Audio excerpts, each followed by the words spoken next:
Mulai. Assalamualaikum warahmatullahi wabarakatuh.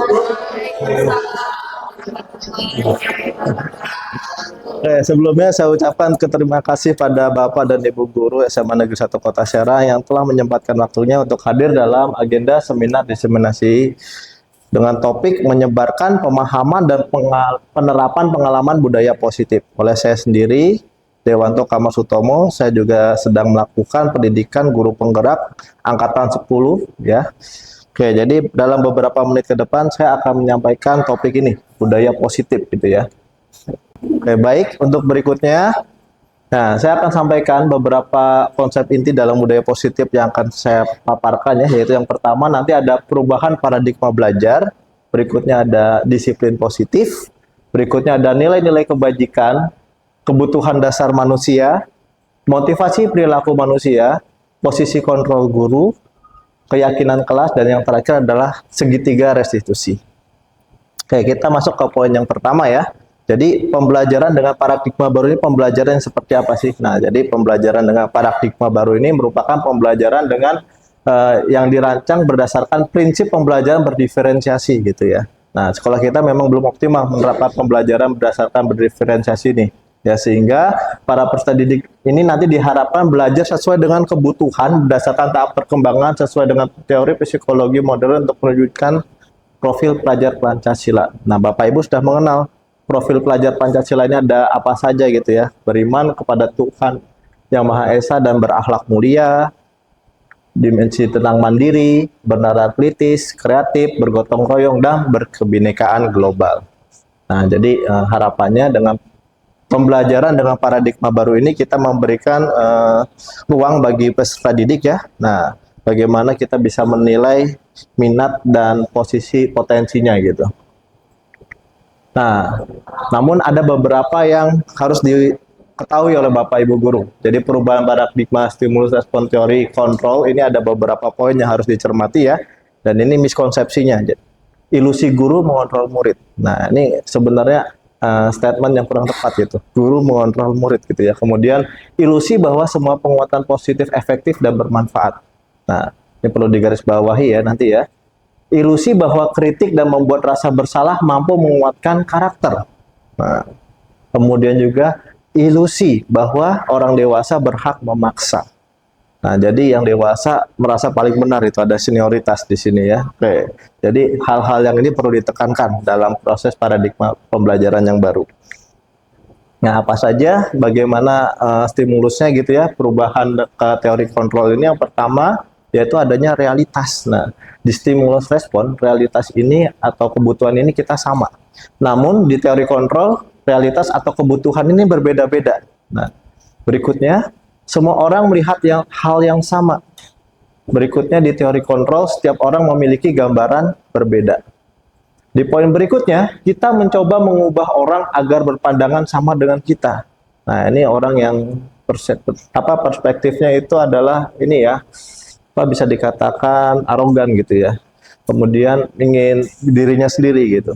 Nah, ini kita ubah dengan teori kontrol, kita berusaha memahami pandangan orang lain tentang dunia gitu. Berikutnya, perilaku buruk dilihat sebagai suatu kesalahan. Nah, jadi perilaku buruk itu adalah indikatornya sesuatu yang salah. Kita ubah dengan teori kontrol ini, kita coba ya, semua perilaku memiliki tujuan. Berikutnya, orang lain bisa mengontrol saya. Kita ubah dengan teori kontrol, hanya Anda yang bisa mengontrol diri Anda. Berikutnya, saya bisa mengontrol orang lain, mindsetnya seperti itu. Kita ubah dengan teori kontrol, Anda tidak bisa mengontrol orang lain. Nah, tadi karena orang lain memiliki haknya masing-masing gitu. Berikutnya, pemaksaan ada pada saat bujukan yang gagal. Kemudian kita ubah kolaborasi dan konsensus penciptakan pilihan-pilihan yang baru. Berikutnya, model berpikir menang atau kalah. Ya, ini stimulus yang respon yang sering terjadi ya. Nah, kita mulai ubah nih dengan teori kontrol, model berpikirnya adalah harus menang, menang, menang. Adanya suatu sifat yang optimis gitu. Nah, pada pembahasan berikutnya saya akan menjelaskan apa itu makna disiplin positif. Nah, disiplin ini berasal dari kata disiplina yang artinya belajar. Nah, disiplin mengacu pada disiplin diri yang memiliki tanggung jawab terhadap apa yang dilakukannya berdasarkan nilai-nilai yang diyakini. Di sini ada nilai-nilai ya. Nanti kita akan coba kupas lebih dalam di topik berikutnya. Nah, sedangkan disiplin positif itu apa? Nah, disiplin positif itu ini adalah merupakan salah satu cara penerapan disiplin yang bertujuan untuk menumbuhkan kesadaran serta memperdayakan peserta didik tanpa adanya imbalan atau penghargaan yang biasanya kita lakukan, mungkin adanya ancaman atau adanya hukuman gitu. Jadi proses penerapan disiplin yang mengharapkan ini gitu. Nah ya, tanpa adanya ini gitu harusnya. Disiplin positif bisa kita lakukan dengan adanya tanpa imbalan, penghargaan, ancaman atau hukuman. Nah, harapannya sebagai pendidik tujuan kita adalah menciptakan peserta didik yang memiliki disiplin diri sehingga mereka berperilaku mengacu kepada nilai-nilai kebajikan universal dan memiliki motivasi intrinsik dalam perubahan perilaku ke arah yang lebih baik. Oke, berikutnya nilai-nilai kebajikan. Nah, nilai yang disepakati bersama, lepas dari suku, bangsa, agama, bahasa maupun latar belakangnya. Nah, di sini rekan-rekan mungkin sudah mengetahui gitu ya. Ada beberapa contoh nilai kebajikan berdasarkan beberapa teori ya. Yang sering kita dengar atau yang kita terapkan saat ini adalah institusi kita, sekolah di SMA Negeri 1 Kota Serang yang mana profil pelajar Pancasila. Namun di luar itu ternyata ada banyak sekali nilai-nilai kebajikan ya. Profil pelajar Pancasila beriman dan bertakwa pada Tuhan Yang Maha Esa dan berakhlak mulia, berkebinekaan global, gotong royong, mandiri, kreatif, dan bernalar kritis. Sedangkan ada juga teori yang menyatakan tentang nilai kebajikan dari Ibu Primary Years Program ya. Ini ada toleransi, rasa hormat, integritas, mandiri, menghargai, antusias, empati, keingintahuan, kreativitas, kerjasama, percaya diri, dan komitmen. Ini lebih banyak poin-poin nilainya dibandingkan profil pelajar Pancasila. Mungkin karena itu instansi kita menggunakan yang profil pelajar Pancasila, efektivitasnya gitu ya. Berikutnya keterampilan hidup atau life skill. Di sini ada dapat dipercaya, lurus hati, pendengar yang aktif, tidak merendahkan orang lain, memberikan yang terbaik dari diri. Ya mungkin ini lebih simpel. Namun secara objektivitas atau penilaian ya, kita sulit untuk mengamatinya gitu ya. Nah, jadi harapannya yang di sini ya kita sudah tetapkan kebijakan yang sudah dilakukan dalam visi sekolah ini juga ya harapannya bisa lebih optimal. Ini kita coba optimalkan gitu. Nah, masuk ke pembahasan berikutnya yaitu berkaitan dengan kebutuhan dasar manusia. Nah, jadi perlu diketahui nih, kebutuhan dasar manusia ini berbeda-beda ya. Ada di sini saya sebutkan dulu definisinya. Kebutuhan dasar manusia itu adalah segala sesuatu yang kita lakukan untuk mendapatkan apa yang kita inginkan. Nah, seluruh tindakan yang kita lakukan memiliki tujuan tertentu.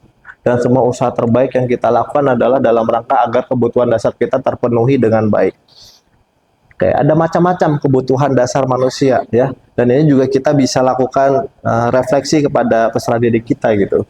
Yang pertama bertahan hidup ya. Apakah peserta didik kita sudah memenuhi kebutuhan ini semuanya gitu di SMA 1? Makanan, pakaian, tempat tinggal, keamanan, kesehatan yang sesuai gitu. Bisa jadi karena kebutuhan bertahan hidup ini belum memenuhi ya, belum terpenuhi dengan optimal, proses kehasil belajarnya pun tidak optimal. Mereka tidak memiliki motivasi belajar yang baik gitu.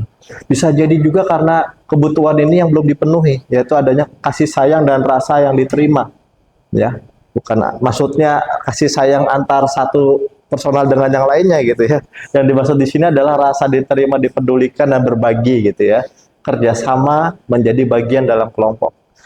Apakah kebutuhan ini juga sudah dipenuhi oleh setiap peserta didik kita di SMA Negeri 1 Kota Serang gitu ya. Kemudian kepenguasaan. Nah, apakah setiap anak yang memiliki kompetensi atau potensi tertentu sudah diakui penguasaannya tentang harga dirinya, keinginan untuk dianggap, memimpin, berprestasi, diakui dan didengar. Nah, berikutnya kebutuhan berkaitan dengan kebebasan. Di sini ada mandiri, memiliki pilihan, mencoba hal baru, mampu mengendalikan arah dirinya. Dan yang terakhir kebutuhan berkaitan dengan kesenangan. Jadi di sini ada beberapa indikatornya ya. Jadi anaknya juga butuh bermain, humor, antusiasme, tertawa. Apakah kebutuhan ini juga sudah dipenuhi ya di pembelajaran kita selama ini? Apakah pembelajaran kita selalu monoton gitu tanpa adanya rasa kesenangan yang didapatkan oleh peserta didik. Nah, jadi ini juga menjadi bahan introspeksi buat saya pribadi gitu ya. Kebutuhan dasar manusia ini apakah juga sudah diterapkan di setiap peserta didik kita di sekolah ini gitu. Nah, berikutnya masuk ke pembahasan berkaitan dengan motivasi perilaku manusia. Motivasi itu secara umum ada dua jenis, ekstrinsik dan intrinsik. Yang ekstrinsik ini inti poinnya adalah untuk menghindari ketidaknyamanan atau hukuman, ya. Juga berdefinisi untuk mendapatkan imbalan atau penghargaan dari orang lain. Jadi motivasi-motivasi, saya mah kalau nggak dikasih misalkan iPhone 15 nggak mau belajar lah gitu. Nah, misalkan seperti itu ada penghargaan ya. Atau karena takut sama gurunya, saya mah kalau belajar biologi takut ya Pak Arinya galak misalkan gitu ya. Jadi nggak mau ke sekolah lagi gitu. Nah, jadi ada motivasi-motivasi ini gitu. Jadi karena takut dihukum Pak Ari gitu ya, anaknya ini mau belajar gitu ya. Kalau nggak dihukum berarti kan dia nggak mau belajar, logikanya seperti itu. Nah, ini motivasi yang adanya faktor-faktor tertentu tadi ya. Ini kita sebut motivasi ekstrinsik gitu. Berikutnya intrinsik itu apa? Nah, ini yang kita harapkan gitu ya. Untuk menjadi orang yang mereka inginkan dan menghargai diri sendiri dengan nilai-nilai yang mereka percaya. Nah, jadi ini motivasi memang timbul karena keinginan diri peserta didik itu masing-masing gitu untuk mengoptimalkan nilai-nilai yang pada dirinya. Nah, nanti kita belajar ya. Di sini ada macam-macam ya. Sedikit saya berikan kasus gitu ya. Mencatat 100 kali di dalam buku kalimat. Saya tidak akan terlambat lagi karena terlambat ke sekolah. Nah, ini ketika ada anak yang terlambat, mungkin yang tim dis atau guru piket gitu ya, biasa menegakkan kedisiplinnya, ini masuk ke hukuman atau konsekuensi. Nah, hukuman. Kenapa hukuman gitu ya? Nah, mencatat 100 kali. Nah, berarti kan adanya hukuman gitu. Lari mengelilingi lapangan basket 2 kali karena terlambat hadir di sekolah. Ini hukuman atau konsekuensi? Hukuman. Di sini adanya hukuman gitu. Murid diminta push up 15 kali karena tidak menggunakan masker ke sekolah. Push up tiba-tiba ketika mungkin ini kasus corona tahun kemarin ya, kita terapkan gunakan masker gitu. Apakah ini hukuman untuk push up gitu, tiba-tiba nggak pakai masker push up 15 kali gitu ya? Termasuknya hukuman gitu. Menggantikan kertas tugas teman yang telah dicoret-coret, ini konsekuensi atau hukuman? Nah, mulai terasa ya bedanya apa itu hukuman dan konsekuensi. Membersihkan tumpahan air di meja tulis karena tersenggol pada saat belajar, konsekuensi. Oke.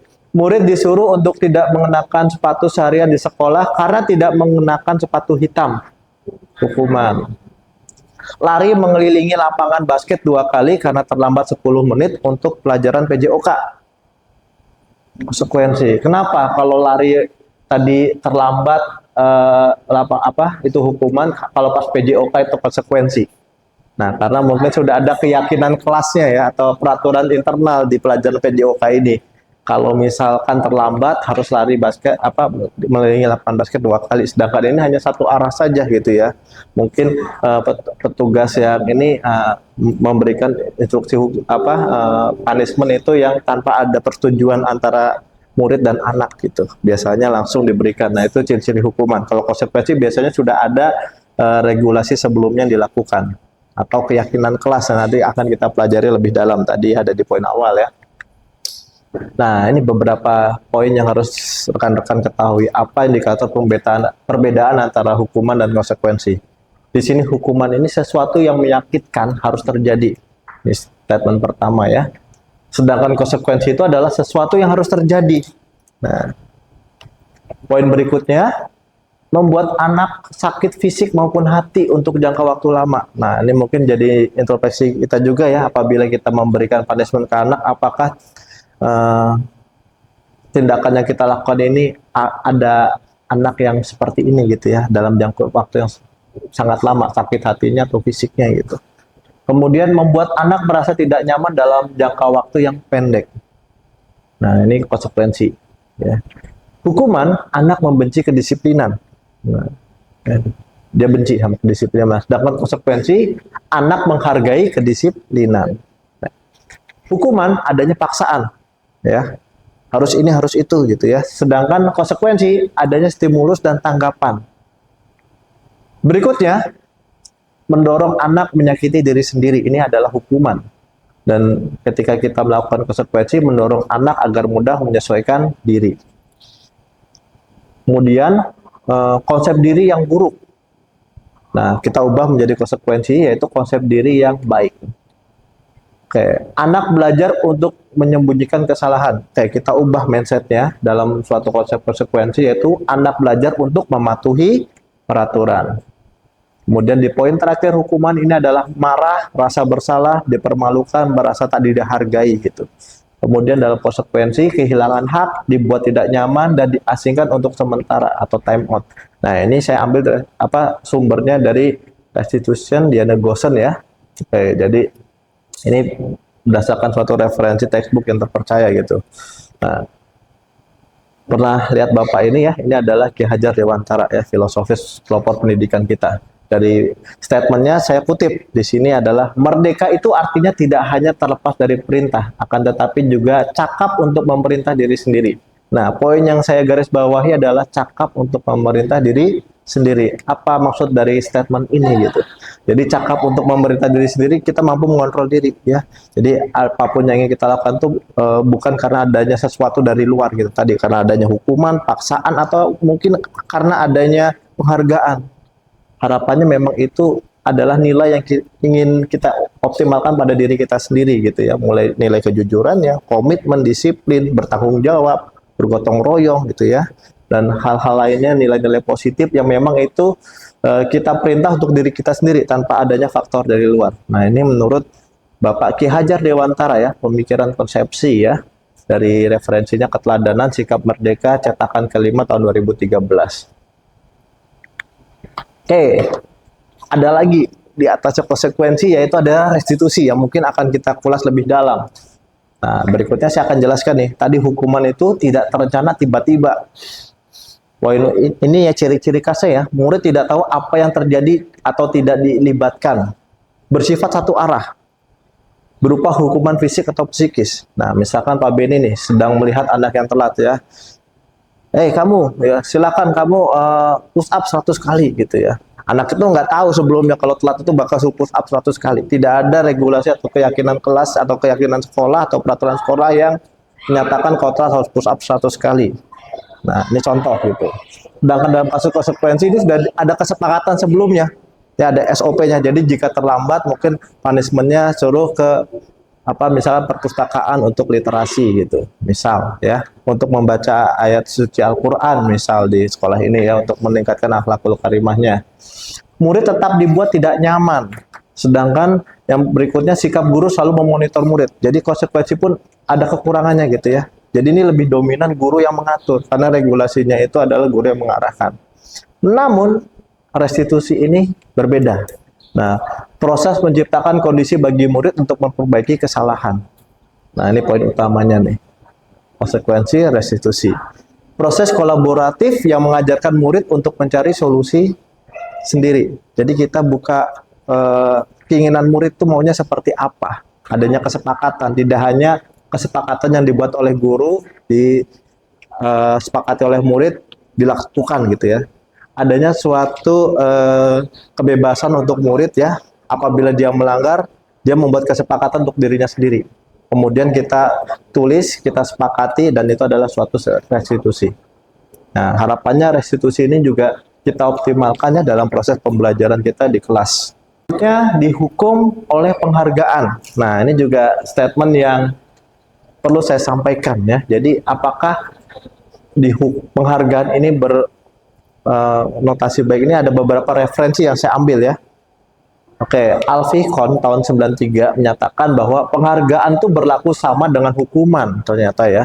Dalam arti meminta atau membujuk seseorang melakukan sesuatu untuk memenuhi suatu tujuan tertentu dari orang yang meminta atau membujuk. Kemudian dorongannya eksternal dan akan ada faktor ketergantungan. Beberapa dampak dari pemberian penghargaan gitu ya. Oke, jadi di sini ternyata penghargaan itu juga suatu bentuk hukuman juga ya.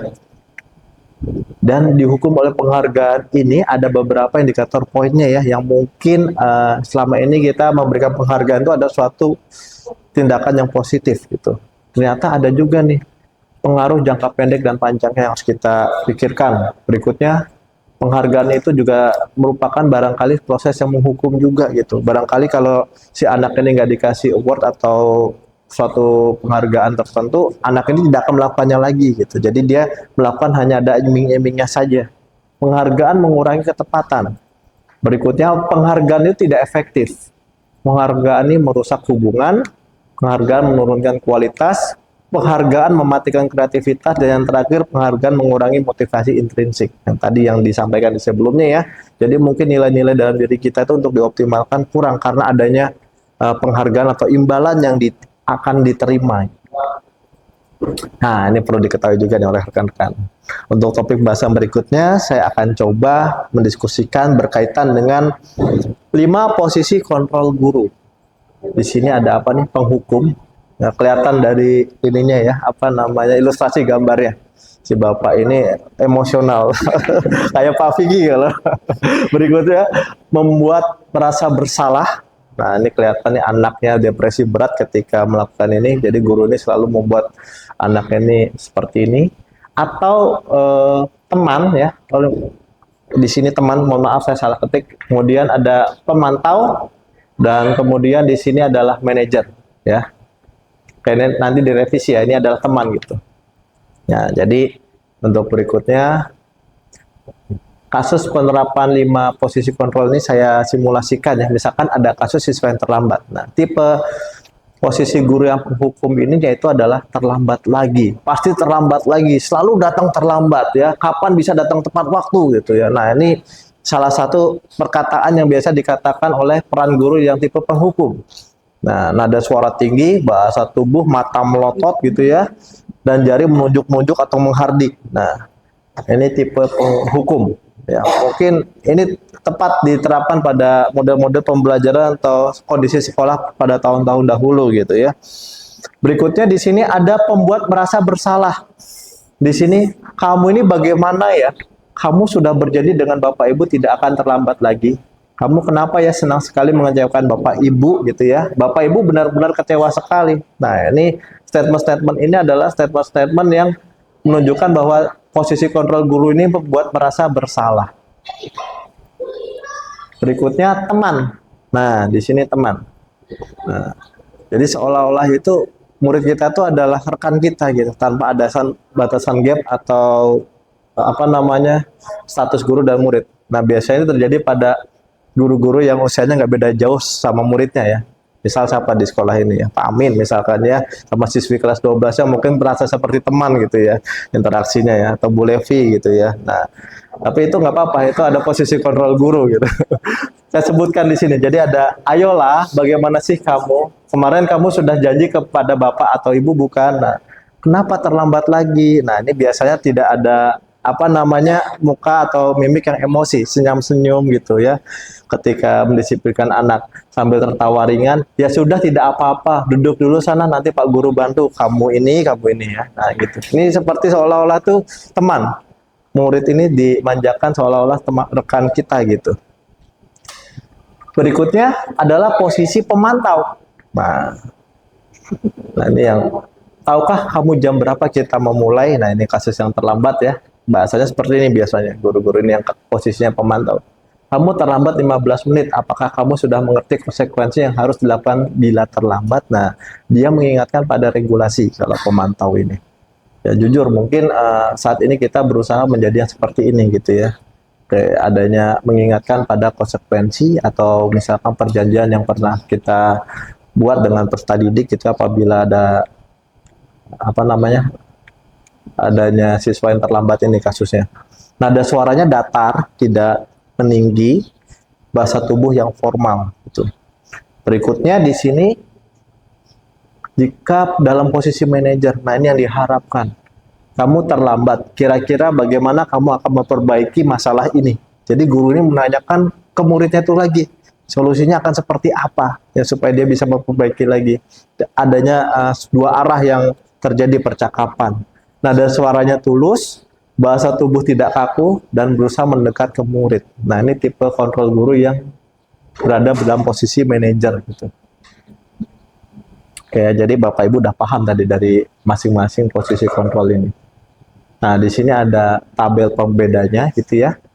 Apabila motif ini di sini ada, saya bacakan sekilas aja ya. Di sini ada motivasi apabila itu guru berbuat, tipe penghukum itu menghargit, menunjuk-nunjuk, menyakiti dan menyindir. Indikator ya kalau ini guru yang melakukan ya. Tipe pembuat rasa bersalah, berceramah dan mengatakan seharusnya ibu kecewa. Ini berdasarkan teori ini adalah termasuk identitas yang gagal, menghukum dan pembuat rasa bersalah. Nah, saya harapkan kita juga, termasuk saya pribadi, kita berusaha jangan ada pada posisi ini gitu ya. Nah, minimal di 3 ini, kalau bisa manajer gitu. Membuatkan ulasan-ulasan untuk muridnya. Ini adalah teman ya. Kemudian pemantau. Ini juga sebenarnya ada sisi negatifnya jika murid terlalu dimanjakan. Menghitung dan mengukur, mengajukan pertanyaan-pertanyaan, ini manajer ya. Jadi kembalikan lagi ke muridnya gitu. Muridnya ini maunya seperti apa gitu. Guru berkata, kalau kamu tidak melakukannya, awas ya, adanya suatu ancaman ya. Awas ya, rasakan ya. Nah ini suatu punishment yang mungkin menjadi psikis bagi peserta didik kita. Kamu seharusnya, kamu sudah tahu, ibu lelah sekali mengatakannya, ibu stres. Nah, ini adalah pembuat merasa bersalah. Jadi, murid ini dengan kata-kata ini akan merasa bersalah gitu, atau statement yang dilontarkan ini, murid ini akan mungkin bisa jadi depresi gitu. Teman, ayolah lakukan demi ibu. Nah, ini bahasanya seolah-olah teman gitu ya. Masa kamu tidak mau? Ingat, tidak, ibu pernah bantu. Nah, dia mengingatkan kebaikan-kebaikan yang pernah dibantunya gitu. Apa peraturannya? Nah, ini pemantau ya, dia lebih sedikit bijak kalau pemantau. Kemudian di posisi manajer, apa yang kita yakini? Apa yang bisa kau kerjakan untuk memperbaiki masalah ini? Hasilnya, nah, penghukum ini akan memberontak dan menyalahkan orang lain, dan ada indikasi juga berbohong. Ya, jadi karena suatu adanya punishment ini mungkin hasilnya seperti ini. Kemudian pembuat rasa bersalah, nah, menyembunyikan atau menyangkal atau berbohong ya. Jadi masih ada attitude yang negatif yang dihasilkan. Kemudian jika berperan sebagai teman, ini akan ketergantungan tadi ya. Jadi terlalu nyaman muridnya, nanti malah seenaknya sendiri. Kemudian bisa dalam posisi pemantau, menyesuaikan diri bila diawasi. Ini lebih bijak ya dibandingkan yang teman mungkin. Di manajer ini akan menguatkan pribadi. Dalam kondisi penghukum, nah, kaitan dengan dunia berkualitas ini apa? Murid meletakkan guru di luar dunia berkualitas. Ini udah posisinya udah di luar gitu ya. Jadi udah posisi ini mungkin saat ini kurang tepat jika kita terapkan di peserta didik kita. Kemudian murid meletakkan guru di dalam dunia berkualitas. Nah, ini membuat rasa bersalah ini posisi muridnya dalam dunia berkualitas. Sedangkan teman, murid meletakkan guru dia sebagai orang yang sangat penting di dunia berkualitas. Nah, adanya ketergantungan jadinya. Pemantau, murid meletakkan guru, peraturan dan hukum di dunia berkualitas. Dan yang terakhir, manajer, murid meletakkan dirinya sebagai individu yang positif dalam dunia berkualitas. Perkataan murid biasanya yang terjadi ketika dia dihukum dalam tipe kontrol guru yang menghukum, biarkan saja, nanti juga marah-marah lagi gitu ya. Jadi udah hafal karakter muridnya nih ya, tipe guru-guru yang menghukum gitu ya. Kemudian maafkan saya. Nah, dia udah merasa bersalah gitu ya apabila dia diberikan hukuman gitu. Kemudian tipe teman, biasanya muridnya akan berkata seperti ini, saya pikir bapak atau ibu teman saya gitu ya. Oh, ternyata begitu gitu ya. Nah, jadi seolah-olah guru ini direndahkan juga gitu ya, statementnya seperti temannya sendiri gitu. Pemantau, berapa banyak bintang yang saya harus peroleh, kemudian berapa halaman yang harus saya tulis. Nah, ini tipe-tipe pemantau. Berikutnya, manajer, bagaimana caranya saya bisa memperbaiki keadaan. Nah, ini lebih bijak nih kalimatnya. Di posisi ini adalah posisi yang diharapkan gitu, sesuai dengan teori kontrol tadi ya. Kemudian dampak pada murid ini bisa mengulangi kesalahan lagi jika kita menerapkan posisi penghukum gitu ya. Kemudian pembuat rasa bersalah, merasa rendah diri. Nah, ini di posisi muridnya seperti ini. Kemudian teman, lemah, tidak mandiri, bergantung. Kemudian pemantau akan berdampak pada murid menitik beratkan pada sanksi atau hadiah untuk dirinya. Jadi ini posisi pemantau ini murid ini melakukan karena ada imbalannya gitu ya, atau karena ada sanksi yang diberikan gitu, bukan karena intrinsik dirinya sendiri. Sedangkan kalau untuk posisi manajer dampak pada murid yaitu mengevaluasi diri ya, murid mampu mengevaluasi dirinya, kemudian bagaimana cara memperbaiki dirinya. Karena tadi ada komunikasi dua arah. Nah, ini teori kontrol yang berdasarkan tadi beberapa posisinya. Apa dampaknya pada murid, hasilnya seperti apa gitu ya apabila guru berada pada posisi-posisi ini gitu. Baik ya. Berikutnya saya akan jelaskan di sini berkaitan dengan kasus di sini ya. Kasus-kasus pernyataan atau statement yang biasanya dilontarkan oleh Bapak Ibu guru gitu ya, atau saya sendiri. Saya kecewa sekali dengan kamu. Nah, ini yang digaris bawahi adalah kecewa sekali. Nah, siapa yang mengatakan ini posisinya adalah pembuat orang merasa bersalah. Berikutnya, kamu tidak pernah benar melakukannya. Tidak pernah. Ini tipe apa? Penghukum. Nah, jadi apa ya? Keywordnya nih Bapak Ibu perlu cermati gitu. Ketika kita melakukan statement kepada peserta didik. Kemudian, ayolah lakukan demi ibu atau bapak. Ini apa? Teman. Berikutnya, apakah kamu mau mendapatkan stiker bintang hari ini? Pemantau. Nih, stiker bintang berarti kan ada suatu award atau penghargaan gitu ya, atau sesuatu yang ingin dicapai oleh si anak ini gitu. Berikutnya, bagaimana kamu bisa menyelesaikan masalah ini? Nah, ini tipe manajer. Ya, jadi kembalikan lagi ke anak itu ya. Kita buka diskusi dua arah. Si anak ini maunya seperti apa untuk mendisiplinkan posisinya gitu. Kemudian kamu selalu yang paling terakhir. Nah, ini penghukum. Ada kata selalu, tidak pernah. Nah, ini mungkin kecewa sekali. Hal-hal yang perlu dihindari gitu ketika kita melontarkan pernyataan-pernyataan ini kepada anak-anak yang melanggar. Nah, berikutnya saya akan jelaskan keyakinan kelas. Nah, mengapa keyakinan kelas bukan peraturan kelas? Nah, bahasanya seperti itu ya. Bukan peraturan, tapi keyakinan. Oke. Hal ini dikarenakan nih, statement jawabannya sini. Jadi keyakinan kelas ini untuk mendukung motivasi intrinsik, ya. Kembali ke nilai-nilai atau keyakinan yang lebih menggerakkan seseorang. Tadi kan teori nilai-nilai banyak ya. Yang dikuatkan di sekolah kita ini adalah nilai-nilai profil pelajar Pancasila. Kemudian kalau peraturan kelas ini lebih condong ya mengikuti saja segala serangkaian aturan. Nah, ini condongnya kenapa kita lebih memilih keyakinan kelas. Untuk membentuk keyakinan kelas, nah di sini ada beberapa poin yang harus diketahui. Statementnya bersifat abstrak, kemudian berupa pernyataan universal, dibuat dalam pernyataan positif, sedikit saja agar mudah diingat. Jadi nggak perlu panjang-panjang statementnya. Sesuai dengan kondisi kelas dan sekolah sehingga mudah diterapkan. Nah, ini harapannya ada kesesuaian dengan lingkungan belajarnya. Kemudian semua warga sekolah atau warga kelas dilibatkan saat membuat keyakinan kelas. Nah, berikut salah satu contoh praktik pembentukan keyakinan kelas yang pernah saya lakukan, gitu ya.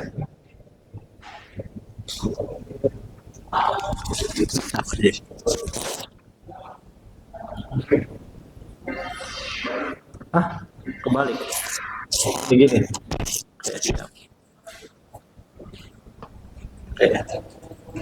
Ya, Bapak Ibu bisa lihat ini ya, bagaimana saya mencoba membentuk keyakinan kelas.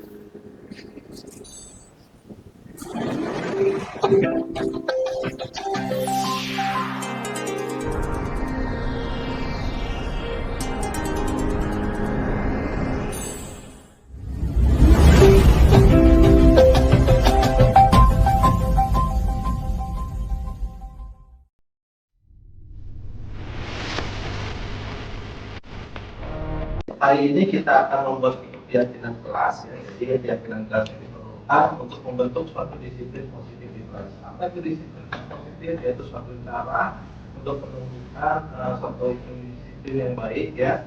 Di mana ini tanpa adanya suatu penghargaan atau suatu adanya ancaman atau hukuman. Oke, perhatian. Jadi berikutnya nanti diharapkan setiap peserta didik ya menuliskan keyakinan kelasnya pada catatan post-it seperti ini yang sudah dibagikan di masing-masing meja.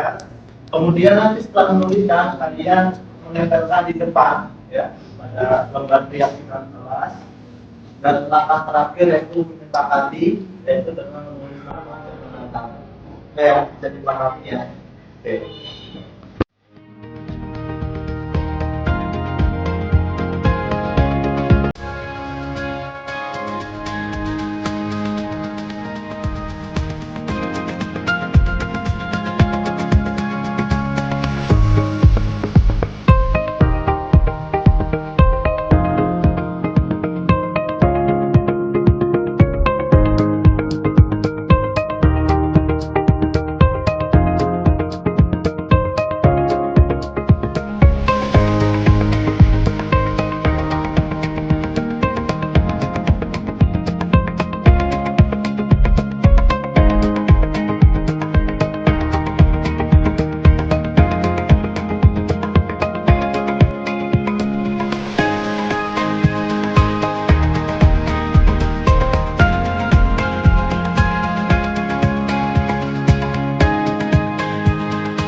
Jadi langkah ini keyakinan yang diharapkan, keyakinan yang seperti makanan di harapannya kondisi akan mampu untuk kognitif.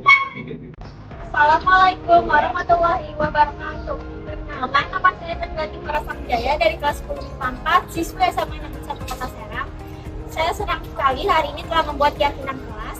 Semoga dengan keyakinan kelas ini bisa menjadikan kelas kita semakin kondusif dan nyaman untuk belajar. Terima kasih. Oke ya, jadi Bapak Ibu ya, tadi adalah contoh bentuk proses pembentukan keyakinan kelas yang saya coba terapkan di kelas saya. Kebetulan saya wali kelasnya di kelas itu ya. Jadi keyakinan kelas ini biasanya bisa dibuat oleh Bapak Ibu mata pelajaran di awal pembelajaran gitu ya. Atau di awal semester, kesepakatannya mau seperti apa gitu ya. Harapannya bukan Bapak Ibu saja yang membuat, tapi adanya diskusi dengan anak tadi, misalkan lewat tulisan-tulisan ini atau diskusi dalam bentuk lainnya. Kemudian adanya kesepakatan yang dibuat perjanjian tadi diakhiri dengan tanda tangan misalkan ya, atau konsekuensinya seperti apa gitu, ikatannya seperti apa setelah tulisan-tulisan ini dibuat. Dan berikutnya dikuatkan lagi ya, tadi ada penguatan oleh kita sebagai guru terhadap hasil keyakinan kelas yang telah dibuat. Nah, berikutnya keyakinan kelas itu berkaitan sekali dengan restitusi. Nah, tadi ya seperti di awal dijelaskan adanya hukuman, konsekuensi, dan restitusi. Nah, dikuatkan kembali pada pembahasan ini, restitusi itu merupakan proses menciptakan kondisi bagi murid yang memperbaiki kesalahan mereka. Nah, sehingga mereka bisa kembali pada kelompok mereka dengan karakter yang lebih kuat.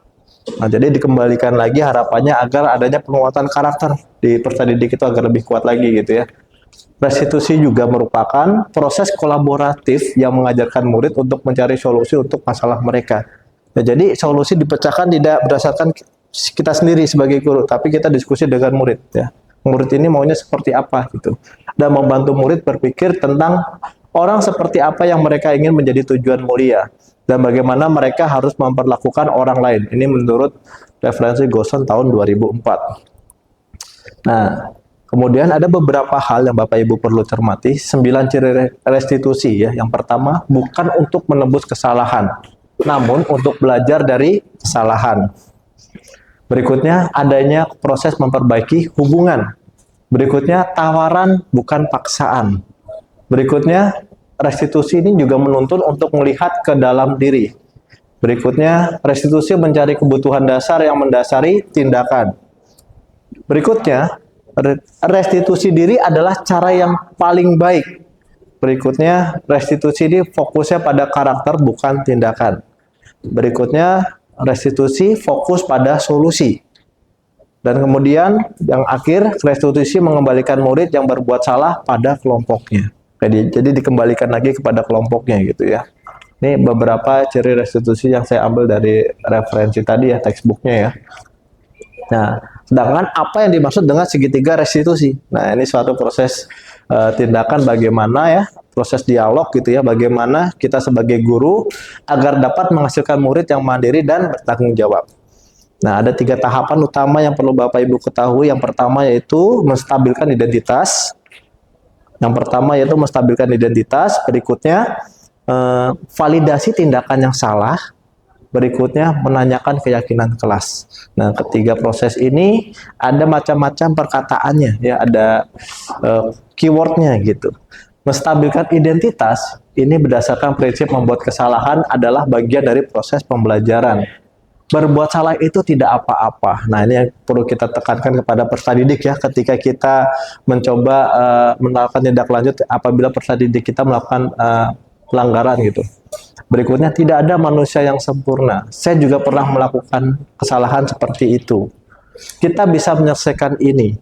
Bapak Ibu tidak tertarik mencari siapa yang salah, tetapi Bapak Ibu ingin mencari solusi dari permasalahan ini. Kamu berhak merasa seperti itu, ya. Apakah kamu sedang menjadi teman yang baik untuk dirimu sendiri? Nah, ini tipe atau proses ketika kita melakukan tindakan menstabilkan identitas. Berikutnya, validasi tindakan yang salah. Nah, ini berdasarkan prinsip setiap perilaku berupaya memenuhi suatu kebutuhan tertentu. Padahal kamu bisa melakukan yang lebih buruk dari ini ya. Kamu pasti punya alasan mengapa melakukan hal itu. Nah, jadi ditanyakan alasannya kenapa melakukan hal itu. Kamu patut bangga pada dirimu sendiri karena kamu telah melindungi sesuatu yang penting buatmu. Kamu boleh mempertahankan sikap itu, tapi kamu harus menambahkan sikap yang baru. Ini pada proses validasi tindakan yang salah. Kemudian yang terakhir yaitu menanyakan keyakinannya tadi ya, kenapa keyakinan itu perlu dibuat gitu ya. Ini berdasarkan prinsip teori kontrol bahwa pada dasarnya kita termotivasi secara intrinsik. Nah, pada proses ini kita mencoba ya melakukan percakapan apa yang kita percaya sebagai kelas atau keluarga. Nah, apa nilai-nilai umum yang kita telah sepakati. Jadi diingatkan kembali ke keyakinan kelas yang pernah dibuat gitu ya. Apa bayangan kita tentang kelas yang ideal. Kemudian kamu mau jadi orang yang seperti apa gitu.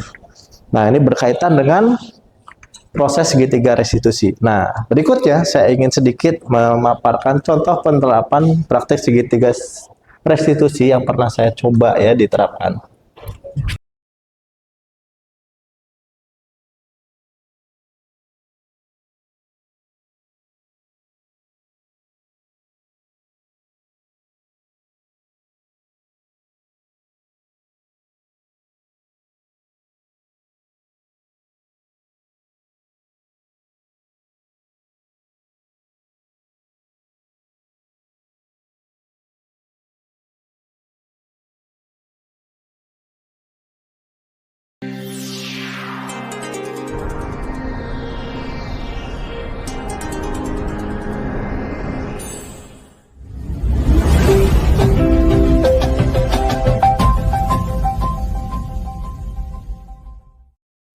Assalamualaikum warahmatullahi wabarakatuh. Perkenalkan, saya Dewanto Kamasutomo, calon guru penggerak angkatan 10 dari Kota Serang, Provinsi Banten, SMA Negeri 1 Kota Serang.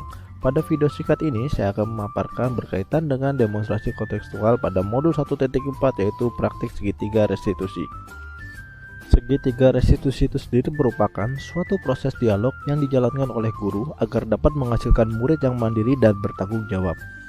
Tahapan segitiga restitusi terdiri dari menstabilkan identitas, validasi tindakan yang salah, dan menanyakan keyakinan.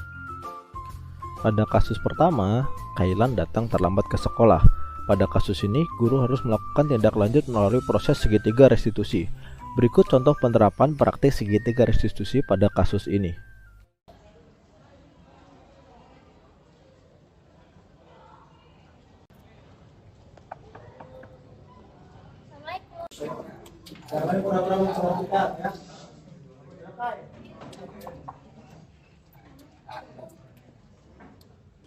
Selamat pagi Kailan. Kailan sudah sarapan hari ini? Selamat pagi Pak, saya sudah sarapan kok. Kailan tahu kenapa Bapak panggil ke sini? Tahu Pak, pasti karena saya terlambat ya. Oke, Kailan tahu harusnya datang ke sekolah jam berapa? Jam 7 tepat Pak. Nah, Kailan tadi dari rumah jam berapa datang? Jam 7 lewat 10 menit.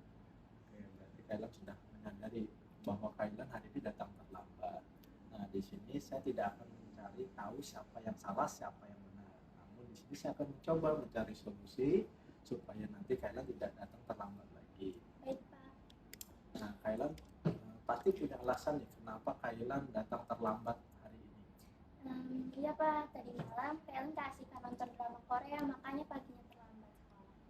Keasikan nonton drama Korea ya. Oke, Kailan masih ingat tidak tentang keyakinan kelas yang pernah dibuat sebelumnya? Ingat Pak tentang disiplin dan tepat waktu. Oke, Kailan yakin bahwa disiplin dan tepat waktu ini penting buat kehidupan Kailan? Iya Pak, yakin. Oke, baik. Jadi mulai sekarang Kailan mulai bisa mengatur waktu lebih baik lagi, disiplin dan waktunya juga tidur teratur ya sebelum berangkat ke sekolah tidak terlambat lagi. Baik Pak, saya berjanji akan mengatur waktu saya supaya nanti sekolah tidak terlambat lagi. Oke, Pada kasus kedua, Farel bermain games pada saat jam pembelajaran. Pada kasus ini, guru harus melakukan tindak lanjut melalui proses segitiga restitusi. Berikut contoh penerapan praktek segitiga restitusi pada kasus ini. Selamat siang Farel, bagaimana kondisinya Farel hari ini? Siapa? Alhamdulillah kondisi saya baik. Farel tahu nggak kenapa Bapak panggil Farel ke sini? Bapak saya belum tahu. Tadi saya mengamati ketika jam pelajaran Farel asik bermain HP. Apa benar itu Farel? Benar Pak, saya menggunakan smartphone tanpa izin. Nah, Farel sekarang sudah mengakui kesalahannya. Jadi tadi saya mengamati Farel menggunakan HP.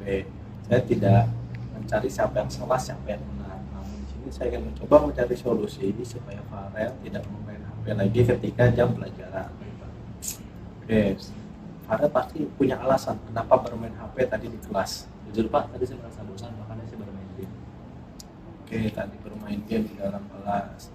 Farel masih ingat tidak tentang keyakinan kelas yang pernah dibuat dulu sebelum jam pelajaran? Ingat Pak, Apa itu Farel? menghargai orang lain ketika sedang berbicara. Nah, Farel yakin bahwa menghargai orang lain itu suatu tindakan penting buat hidup Farel. Ya Pak, benar. Oke, jadi apa yang harus dilakukan Farel mulai saat ini? Saya komitmen kepada diri saya sendiri agar tidak bermain game lagi ketika jam pelajaran. Baik, semoga Farel sekarang mulai konsisten untuk tidak menggunakan HP lagi di dalam kelas. Ya, Pak. Oke, siap. Assalamualaikum warahmatullahi wabarakatuh. Perkenalkan, nama saya Kailan Nisa Azalea, siswi SMA Negeri 1 Kota Serang. Hari ini saya sangat senang sekali karena dapat berdiskusi dengan Pak Dewanto untuk mencari solusi tentang permasalahan saya sendiri, yaitu karena datang terlambat ke sekolah. Maka dari itu, saya harus disiplin dan tepat waktu. Assalamualaikum warahmatullahi wabarakatuh. Perkenalkan, nama saya Farel Rizky Prasetyo, siswa dari SMA 1 Kota Serang. Hari ini saya sangat bahagia sekali karena saya bisa berdiskusi dengan Pak Dewanto membahas masalah saya sendiri, yaitu menghargai orang lain ketika sedang berbicara. Demikian video ini saya sampaikan. Semoga video ini dapat bermanfaat. Jadilah guru yang tergerak, bergerak, dan menggerakkan. Salam semangat dan sukses. Salam guru penggerak. Tadi adalah salah satu contoh ya praktik segitiga restitusi yang pernah saya lakukan ya terhadap beberapa kasus anak yang terlambat. Disclaimer ya, ini anaknya hanya memerankan peran aja atau role, tapi anak ini memang tidak bermain HP di kelas. Nah, dan tidak terlambat pada hari itu gitu. Berikutnya kita buka sesi diskusi ya untuk beberapa rekan guru yang ingin bertanya berkaitan dengan pemaparan materi yang barusan saya sampaikan. Dipersilahkan Bapak Ibu, ada yang ingin bertanya? Baik, terima kasih untuk kesempatannya. Perkenalkan, nama saya Sakdia. Saya izin bertanya kepada Pak Dewanto. Sebelum bertanya, saya sangat mengapresiasi pemaparan yang dilakukan oleh Pak Dewanto. Nah, ini luar biasa ya teman-teman, bagus sekali, tepuk tangan. Pak Dewanto, boleh ke slide yang paradigma baru? Oke.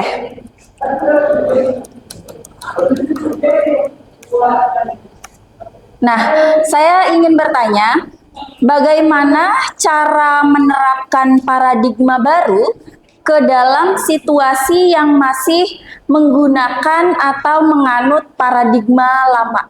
Seperti itu. Terima kasih.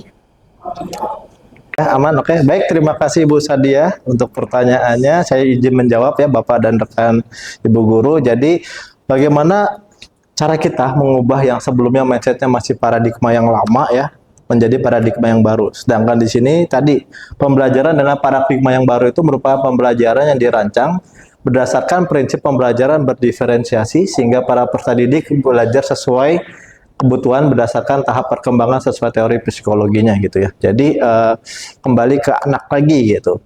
Jadi menurut saya kita mulai dari diri sendiri. Tadi kita sudah mempelajari bagaimana memahami motivasi intrinsik ya. Kita berperilaku sebagai guru, attitude-nya ya.